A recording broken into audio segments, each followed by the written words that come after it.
It's been 1 week since Austin's new top cop took over. Chief Brian Manley grew up here and has spent nearly 3 decades with the department. In a CBS Austin exclusive, Lindsay asked Chief Manley to take us to the parts of Austin that helped shape his career. It turned into an unforgettable ride.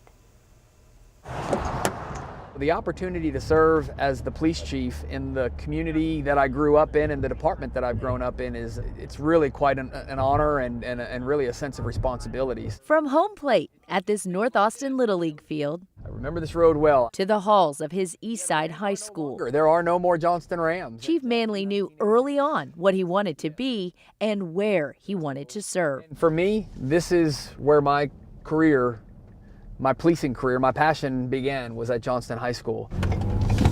A ride-along, a lot like this one, was required by a high school street law class in the 80s. A young Manley ended up at a homicide scene. After I was exposed to doing that ride-along and what the life of a police officer could be like, I was hooked. His first beat was East Austin. And I began patrol in what is still called Charlie Sector. At the time, crack cocaine plagued the streets. We put a lot of resources and a lot of effort into trying to eradicate the drugs from that neighborhood and restore a quality of life that didn't exist due to that.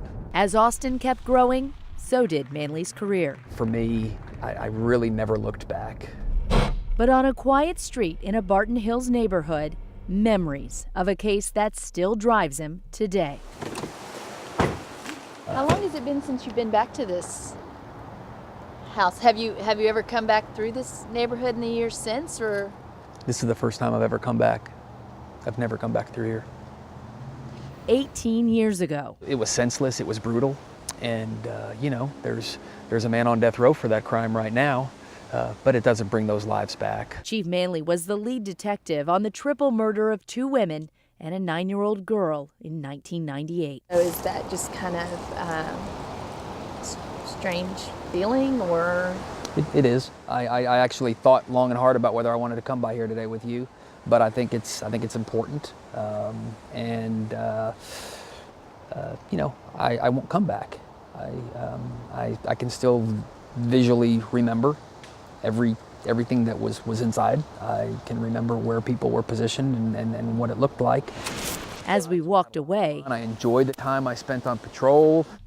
It was clear the gravity of the job he's already done and the work still left to do.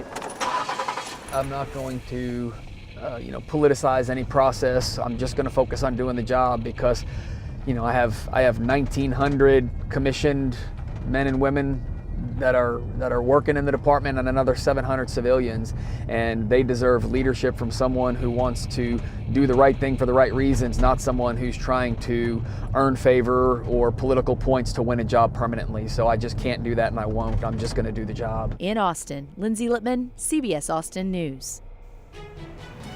A consumer alert tonight will have you double checking your pantry. 3 brands of mac and cheese are being pulled off from the store shelves tonight. They include the Great Value brand from Walmart. There's a possibility that the macaroni is contaminated with salmonella. To check if your product is affected, just go to cbsaustin.com.